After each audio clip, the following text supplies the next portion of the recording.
E é o seguinte, cara, eu tava falando de descolamento da realidade. Eu vi uma... Virou corte, né? Foi na live da Twitch até do videogame que eu tava falando sobre a festa junina do São Paulo. Presidente, sob a sua condução, o São Paulo voltou ao lugar onde sempre pertenceu. Entre os maiores do Brasil. Sua entrega, sua fé, sua coragem inspiraram a retomada. A gestão atual não entregou apenas títulos, entregou estrutura, visão, futuro. A obra do Córrego Antonino é um símbolo vivo disso. O sócio voltou a viver o clube. Voltamos a viver o São Paulo. E agora celebramos esse novo tempo com a maior festa junina da história do Morumbi.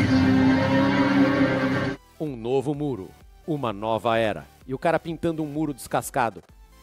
São Paulo, 2025. Não temos título, não temos nada, mas temos a piscina mais limpa da Zona Sul de São Paulo. Cloro. O jurídico do Alanzoca, vocês não querem fazer um freela pra mim? Porque daí eu posso falar o que eu tô pensando. São Paulo exibiu um vídeo pros sócios no dia da festa junina, falando que o São Paulo voltou a figurar entre os grandes clubes do Brasil. Mentira, né? Não tá acontecendo. A gente termina o Campeonato Brasileiro em 12º, não estamos disputando absolutamente nada. E que... o São Paulino voltou a ter orgulho e voltou a não sei o quê, e tá vivendo o clube, e é por isso. E para celebrar esse novo momento, eu falei, cara, vão anunciar um novo centroavante, vão anunciar um lateral, vão anunciar um novo patrocinador. E para celebrar esse momento, tem aí a maior festa junina que você já viu. Então, cara, parabéns pela festa junina, ótimo, mas é um total descolamento da realidade que nós estamos vivendo no Tricolor, cada vez mais. E o presidente Júlio, depois desse vídeo, que era um vídeo exaltando ele, e eu entendo que ele é político, né? Ele é um cara político, ele tem eleição, ele vai talvez tentar colocar alguém na próxima eleição, alguém dele. Ele postou logo na sequência desse vídeo, lá nas redes sociais dele, ele postou um negócio falando dele mesmo também, que era jogada de mestre. Não sei se vocês chegaram a ver. Jogada de mestre. Júlio Casares realiza jogada de mestre e diminui dívida geral de São Paulo.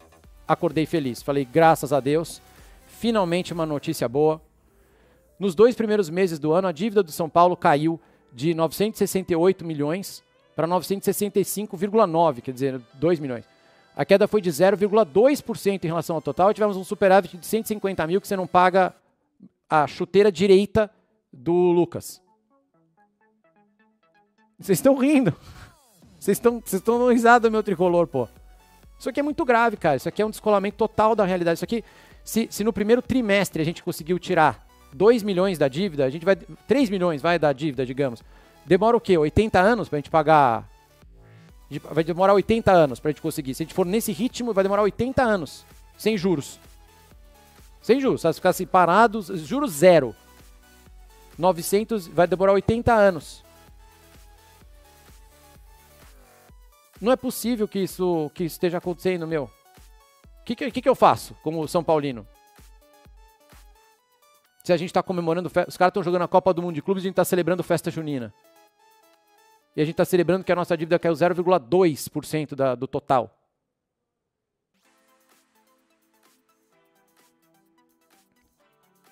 Esses momentos de silêncio que eu faço para vocês que estão no Spotify é o momento que o meu advogado, que fica um anjinho, que fica aqui do meu lado direito, ele fala: respira, calma, Laifinho, não fala nada, não, entendeu? Queria agradecer também o pessoal do Globoesporte.com pela sensibilidade na manchete, né? E os reforços? São Paulo tenta buscar pedidos de Crespo, mas esbarra em questão financeira. Eu amei esse eufemismo. Eu acho que muitos de nós esbarramos em questões financeiras. Meu sonho é ter um Gulfstream, um jato. Mas eu também esbarro numa questão financeira quando eu quero comprar um Gulfstream. Né? O meu sonho era ter um helicóptero, uma Ferrari igual a do Neymar. Mas eu esbarro em questões financeiras. E o São Paulo, então, está esbarrando numa questão financeira, que é, e os reforços? São Paulo tenta buscar pedidos de Crespo, mas não tem dinheiro. Mas está quebrado. Mas tem 1 bilhão de dívida. Mas eu fiquei feliz pelo eufemismo. Obrigado, pessoal do GE.com, pela sensibilidade com o torcedor São Paulino. O Corinthians também está esbarrando em questões financeiras, né? A gente viu nos últimos tempos aí a dificuldade de contratar, um negócio de 7 milhões de euros com o Biel lá que acabou não dando certo, a campanha de arrecadação da Arena não deu certo por razões óbvias que a gente já tinha discutido aqui também, que não tem como pagar aquilo, ficar enxugando gelo com o dinheiro dos outros. Parece que eu vi um corte que 160 mil pessoas, 160 mil CPFs diferentes participaram da campanha, que é muito pouco, mas está certo, assim, a pessoa não tem que pagar, não é culpa dela. A má administração dos últimos anos todos, assim, um monte de bobagem que a diretoria faz. Não é justo você pedir para um trabalhador brasileiro dar o dinheiro dele para corrigir problemas de gestão profissional de um clube. Não está errado, né? Você pagar isso aí. Mas enfim, cara, a gente está num momento de muito descolamento da realidade dos clubes que estão endividados. É um momento crítico, é um momento que os caras da Copa do Mundo de Clubes que estão lá, 3 dos 4 estão bem melhor estruturados do que os outros, vão voltar com o dinheiro. O Flu tem uma dívida alta de 800 e tralala milhões, mas só de chegar na semi já faturou 330, então assim, vai conseguir renegociar sua dívida com crédito muito bom, porque entrou dinheiro, provavelmente vai realizar vendas depois da Copa do Mundo de Clubes. Enquanto isso, cara, o São Paulo, o Corinthians e o Santos, nossa senhora, estão ficando muito para trás. Bastante para trás. E preocupa. Eu, se fosse o torcedor corintiano hoje, assim como eu sou o São Paulino, eu estaria bastante preocupado com o futuro. Porque sabe o que acontece? Vira e mexe, você ganha um mata-mata. Aí você ganha uma Copa do Brasil no meio do caminho. Daquele jeito, né? Gols improváveis de jogadores que nem mais estão entre nós. Mas eu ficaria bem preocupado. Eu tô. Se a gente está comemorando festa junina e uma queda de 0,2%, menos de 0,5% da dívida em um trimestre, eu fico bem preocupado. Preocupem-se. Pausa de 5 segundos para pedir a sua ajuda ao nosso canal com o seu like e se inscrever se ainda não for um inscrito. Então vamos começar o nosso programa falando que, essa semana volta o São Paulo, volta a nossa alegria, volta a nossa dor de cabeça, volta o nosso nervosismo, volta a nossa raiva, volta tudo, né? Todas as emoções à flor da pele. O elenco está se preparando agora para enfrentar o Flamengo e enfrentar depois o Bragantino, enfrentar o Corinthians, enfim. Tem uma série aí que a gente até já comentou, né, Marcão?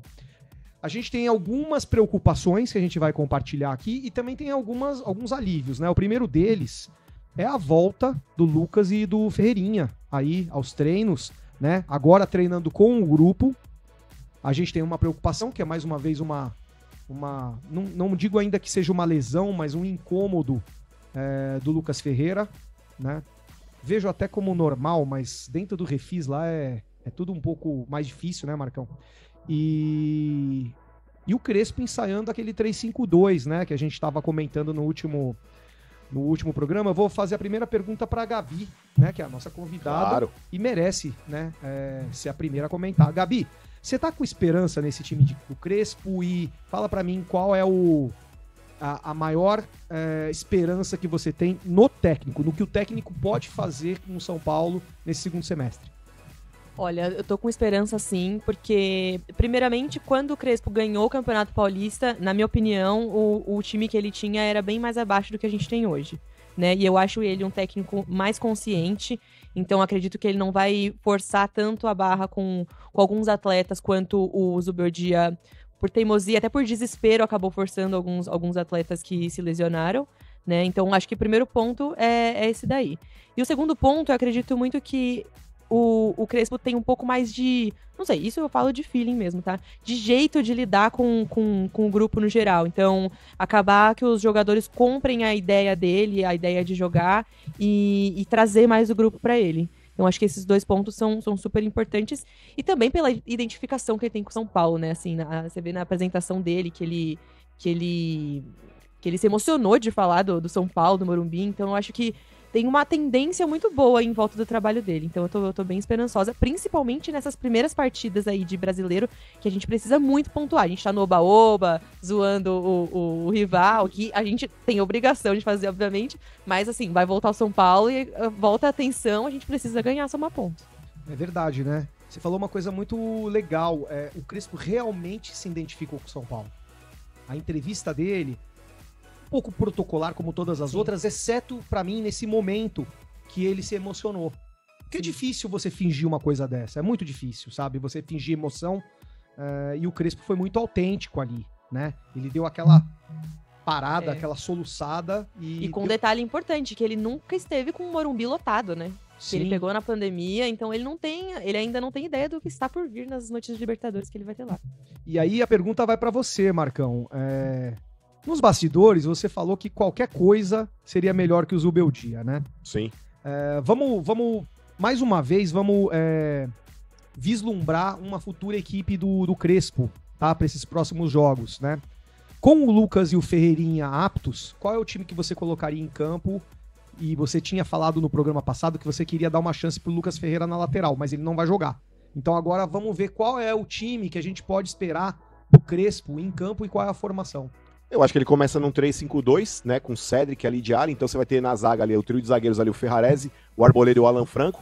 Aí como alas, por um lado ali pode ser o Enzo Dias ou o Wendel, né, pela esquerda. Pela direita o Cedric, os dois volantes ali, pra mim, começa com o Alisson e o Marcos Antônio. E aí o Oscar centralizado como armador. E na minha opinião, os dois atacantes ali, eu começaria com o Lucas adiantado e o Luciano fazendo a dupla de ataque, mas pelo que a gente tem visto nos treinos aí, ele tá buscando aí ou André Silva, Edineno e Luciano. Aí eu não sei se ele tá pensando na possibilidade de ter o Lucas ali como armador, revezando com o Oscar, ou ter o Lucas nesse primeiro momento aberto como um ala pela direita, tendo o Oscar centralizado como meia, e aí na frente os dois atacantes. A gente sabe que o Crespo ele gosta de jogar com centroavante. Então nesse primeiro momento eu acho que sai na frente ali André Silva e Edineno buscando uma vaga, e Lucas e Luciano brigando para ser o segundo atacante. Assim, a minha impressão é que o Lucas vai ser banco contra o Flamengo. Eu acho que foi questão física, você acha? Por uma questão física. Eu acho que ele vai entrar aos poucos, ele deve ser alternativa, né?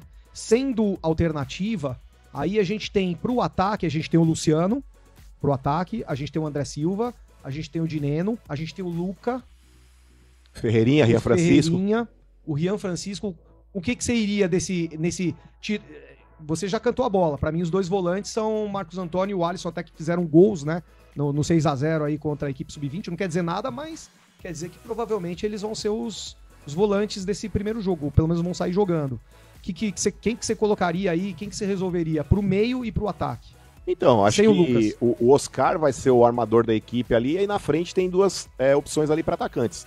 Pelo que a gente tem visto nos treinamentos ali, pelo que a gente tem visto dos setoristas do São Paulo, falando a respeito dos treinamentos que têm sido feitos, um dos atacantes ali vai ser ou Dineno ou André Silva, e aí para ser o segundo atacante ali, o Luciano, para mim, ele concorre por essa vaga. Então, tendo a possibilidade de ter o Lucas também, imaginando que ele esteja apto fisicamente para começar a partida, para mim ele briga para ser um dos atacantes ali, fazendo esse segundo atacante. Mas, como você bem disse, tem a opção do Ferreirinha, se quiser um ataque de mais mobilidade. Então você tem Ferreirinha, você tem o próprio Luca, o Lucas, você tem uma série de jogadores ali que dá, dentro desse cenário ali, um contexto ali para ele poder montar o ataque com o que ele acha mais conveniente. Ele gosta de jogar com cara de área, para ter cruzamento, a bola aérea, etc. Mas eu, no primeiro momento, apostaria com dois atacantes de mais velocidade e mais mobilidade. O mesmo do Lucas eu falo do Ferreirinha. Eu acho que o Ferreirinha também deve começar no banco. É uma tendência só, porque eles estão voltando de lesão, atrás do que os outros. Sim. Aí isso posto, Marcão e Gabi, eu acho que pode ter uma surpresa aí. Eu acho que ele deve ir com o centroavante, Dineno ou André Silva, a gente vai falar mais pra frente aí a diferença dos dois e qual é a nossa opinião dos dois, mas eu acho que ele deve vir com alguma surpresa, estilo Luca, assim, sabe? Alguém de velocidade, porque o São Paulo vai estar sendo atacado pelo Flamengo. Então eu acho que tem essa também, eu acho que tem que ter alguém que possa fazer uma ligação junto com o Oscar. Porque o Oscar não é aquele jogador de velocidade no meio campo, de mobilidade. Sim. Eu acho que pode sobrar aí pro Luca, por exemplo, já que o Lucas Ferreira não está apto pro jogo, ou não deve se recuperar a tempo, eu acho. Eu acho que pode haver aí uma surpresa Luca. Vamos ver só no sábado, né? Vale lembrar que um dos homens gol dele, quando ele foi campeão, era o Luciano, né? Então a probabilidade dele deixar o Luciano como esse centroavante que ele gosta de jogar é grande. Pois é. Então pode ser que seja o Luciano e um cara de velocidade, como você... que deu certo. O gol que o Luciano fez contra o Palmeiras na final foi de centroavante, foi dentro da área. Não, mas Lembra? quando eu falo que ele gosta de jogar com centroavante, ele gosta daquele centroavante mais físico, tá ligado, Gabi? Aquele cara que briga Jogo na bola aéreo. aérea. Exato. Então, eu acho que aí dentro desse cenário, a gente pode imaginar o André Silva e talvez até o Dineno tendo uma característica até maior. Né? O Luciano aí eu acho que entraria mais como um atacante de mobilidade, não tanto de velocidade, mas um cara que se movimenta mais e serve como opção de passe. O que eu faria, e não é puxando a sardinha pro Luca, eu colocaria o Luca pra jogar solto nos dois lados. Põe um centroavante fixo, põe o Oscar e o Luca, o Oscar armando mais no meio, mas o Luca tendo a possibilidade de jogar nos dois lados, porque se você sobe com um ala no lado direito, o Luca pode ir pro lado esquerdo, num contra-ataque. Um jogador com vigor físico, né, jovem.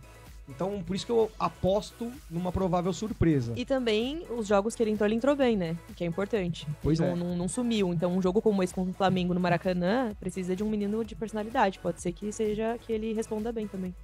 Eu, se eu sou São Paulo, faço que nem o Bayern, irmão. Adianta a marcação ali, pega a bola dos caras, sabe? Tipo, o Wesley vai entregar pra Soca, irmão. Léo Ortiz vai entregar pra Soca, Cara, se o entendeu? São Paulo tivesse esse fôlego, eu também faria, viu? Mas o São Paulo não tem esse fôlego. O São Paulo tem jogador que, assim... Não é um jogador que... Não são jogadores que hoje se privilegiam de um vigor físico. Só a base mesmo. Porque o Oscar não é esse jogador físico. O Lucas, muito menos, né? Os dois centroavantes... O Luciano não é esse jogador de mobilidade de marcação intensa. O Dineno e o André Silva, talvez o André Silva tem mais vigor físico. O Dineno talvez canse se ficar correndo atrás de volante, de zagueiro. Mas, assim, seria muito legal ver um São Paulo à la Bayern de Munique, né? No sentido de marcação em cima, forte. Vocês lembram quando o São Paulo estreou o Fernando Diniz? Foi contra o Flamengo, no Maracanã. Foi um 0-0. Que quase que a gente ganhou com o gol do Daniel Alves no começo do jogo. O São Paulo teve aquela marcação intensa que o Diniz queria. Só que depois o Flamengo foi dominando, no final foi um 0-0. Vocês lembram disso ou não? Ô, Perrone, eu não lembro do que eu fiz na sexta, irmão. Você tá me perguntando coisa de... Eu sei o que você fez na sexta, viu? Só não vou falar. Fala, Gabi. Eu lembro da goleada que a gente aplicou no Flamengo, no Maracanã. Só que era com o Diniz, né? Também. Eu acho que foi. Tinha o Daniel Alves. Mas a estreia foi um 0-0, que o São Paulo daí eu não tinha lembro. demitido o técnico e o Diniz tinha entrado nessa fogueira do Flamengo, né? Deixa eu falar aqui, então. Ó, a primeira notícia que a gente vai trazer aqui para comentar é lateral direita, né? A lateral direita do São Paulo tá virando prioridade, né? Então, pelo que se fala aí bastante, o São Paulo tá de olho em reforços nessa lateral, nessa posição aí do time do São Paulo, pro elenco. E surgiram alguns boatos aí de ontem para hoje. Tem gente cravando que o São Paulo tá atrás de alguns laterais aí, de alguns nomes. E aí, Raí, só para relembrar aqui, para você comentar e a Pri também, alguns nomes que surgiram aí nos últimos tempos são laterais que estão em fim de contrato com seus clubes e outros que, segundo a imprensa aí de outros, até na Argentina, teria ocorrido algum tipo de sondagem do São Paulo, até já descartada por alguns, né? Dos laterais em final de contrato, já se mencionou aí o nome do Calegari, do Fluminense, do Mike, do Palmeiras, e mais de uma vez, que a gente já ouviu falar, do Saravia, do Atlético Mineiro, e do Facundo Mura, do Racing. E aí, ontem, principalmente, surgiu muito esse rumor aí do Advíncula, do Boca, e do Bustos, do River Plate.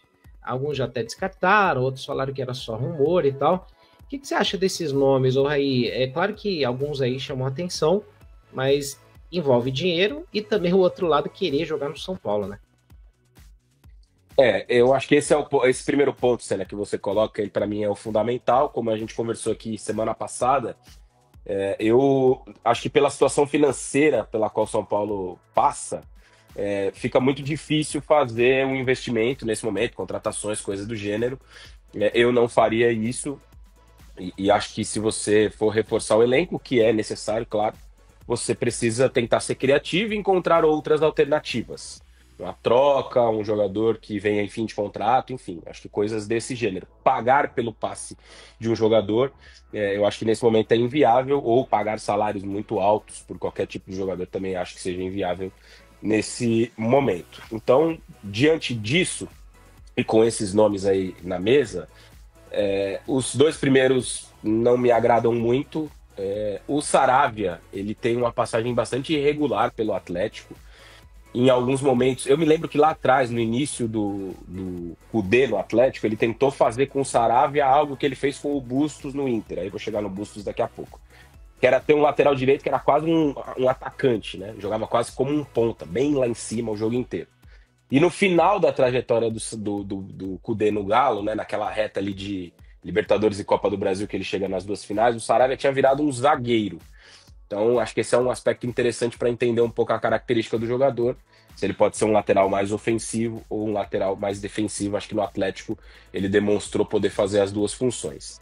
E o Bustos, a mesma coisa quando jogava no Inter com o Kudê, né? Também era um lateral direito que jogava lá em cima, no campo de ataque e tal. E acho que até por isso o Gadiardo pediu a contratação dele no River no meio do ano passado, se não me falha a memória, né? Um lateral muito ofensivo, muito agudo, com boa chegada à frente. Sendo muito sincero, eu acompanhei muito pouco do River de lá para cá, tirando agora a Copa do Mundo de Clubes, então não sei exatamente o que houve com ele para que ele se tornasse um jogador negociável depois de ter sido um pedido do treinador, né? O Advíncula é um cara que a gente conhece bastante de futebol sul-americano, Boca e seleção peruana, muitos anos de seleção peruana, jogou Copa do Mundo, enfim, e no Boca há bastante tempo também um lateral com bastante chegada à frente, né? Bastante agudo. Fez até um gol na final da Libertadores contra o Fluminense. Mas é um jogador que também tem alguns problemas na minha visão pelo menos, né?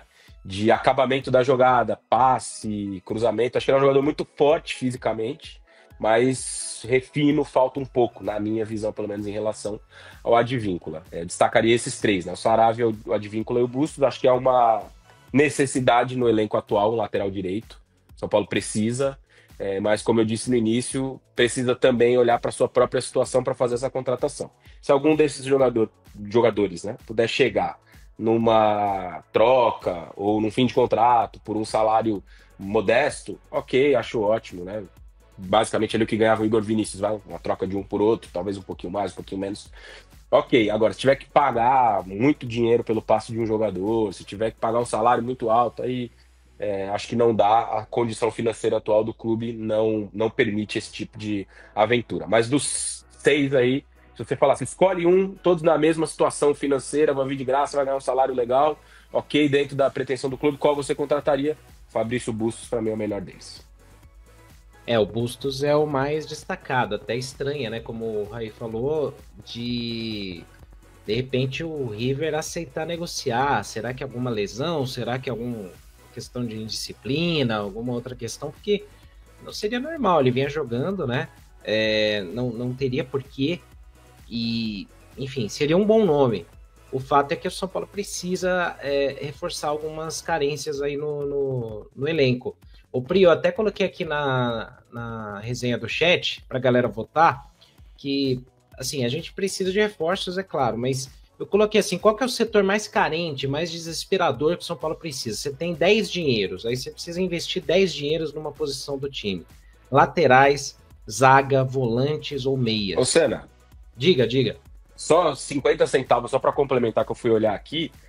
Eu acho que essa reserva do Bustos e esse status de negociável dele, né, por talvez ser um jogador caro, eu acho que ele é um jogador caro, tem a ver com a contratação do Montiel, né? O Montiel foi contratado pelo River no começo do ano de 2025 e virou titular da lateral direito. O Montiel foi o cara que bateu o pênalti do título mundial da Argentina na Copa do Catar, né? Ele faz o último gol ali. Então ele veio no começo do ano, contratado junto ao Sevilha. Então talvez por isso o Bustos, que chegou na temporada passada, né, no meio de 24, tenha perdido o status de titular. E aí, eu acho que talvez tenha a ver com uma adequação financeira, né? Você vai ter um lateral direito tão caro quanto o titular, então vai abrir espaço para negociar. O que pode nos levar a concluir que para o São Paulo vai ser difícil contar com um jogador que ganha um salário muito alto. Então, alguma surpresa tem, né? Não seria muito compreensível eles liberarem um cara que vinha jogando e tal, por mais que seja viável, né? Eles terem 2 laterais para brigar por posição. Mas a gente tem aí esse cenário, né, Pri? A gente tem o Cédric, renovado por um tempo, não é unanimidade.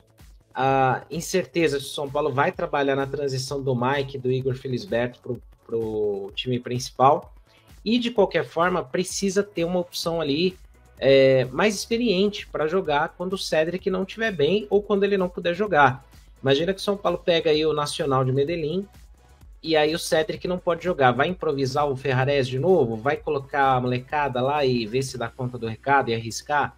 Tem tudo isso. Salve, salve galera que acompanha o nosso canal, mais uma grande novidade do Família Tricolor News para você. Fechamos uma mega parceria com a Futifanatics, a loja com os melhores preços de camisas e artigos do São Paulo. Mochilas, canecas, bonés, camisas do Tricolor Paulista e muito mais. Tem acesso aos últimos lançamentos e modelos históricos. E o melhor, só quem acompanha os vídeos aqui do canal tem desconto exclusivo. É só usar o cupom Primeira8 na hora da compra, direto no site da Futifanatics. Clique no link abaixo ou aponte a câmera do seu celular para o QR Code ao lado.